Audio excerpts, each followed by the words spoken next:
এই ভিডিওটা শেষ পর্যন্ত দেখবেন আর আপনাদের খেতে ইচ্ছে করবে। আসসালামু আলাইকুম এভরিওয়ান। তো আজকে দেখেন আমি বানিয়েছি চিতই পিঠা। তো কত সুন্দর করে ফুলেছে এবং কি মচমচও হয়েছে।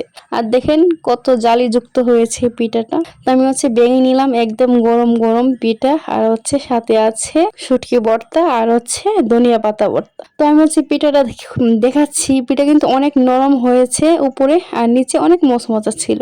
তো এরকম গরম ধোয়া ওঠা পিঠা আর সাথে যদি হয় ভর্তা, আর তো কোনো কথাই চলে না, অসাধারণ। তো এখনই আমার খেতে ইচ্ছে করছে আবার। তো আমি জানি আপনারা যারা দেখবেন তাদের ওই পিঠে খেতে ইচ্ছে করবে। তা কি করার, আপনারা বানিয়ে খেয়ে ফেলবেন। তো কিভাবে বানাইতে হবে এত সুন্দর পিঠা আর ভর্তা, তা নিয়ে ভিডিও দিব অবশ্যই আমি। আমার ভিডিও দেখে আপনারা অবশ্যই ট্রাই করবেন। তো এই তো দেখেন ধনিয়া পাতা নিয়ে নিলাম। আহা কি মজা, বলার বাইরে। আর তো আমি বানিয়েছি বাসায়, বাইরের পিঠা না এগুলা, বাসায় বানিয়ে তৈরি করেছি আমি। তো বাসার পিঠা তো আরো বেশি মজা হবে, তা আর বলা লাগেই না, তাই না? তো এই তো আমি সব খাচ্ছি ভর্তা দিয়ে। এখন খাবো 2 রকম ভর্তা একসাথে মিক্স করে।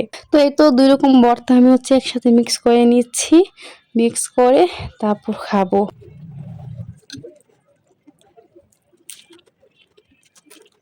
আহা অনেক মজা, অসাধারণ, কোনো কথাই হবে না। আমার ভিডিওটা ভালো লাগলে অবশ্যই লাইক কমেন্ট শেয়ার করে দিবেন।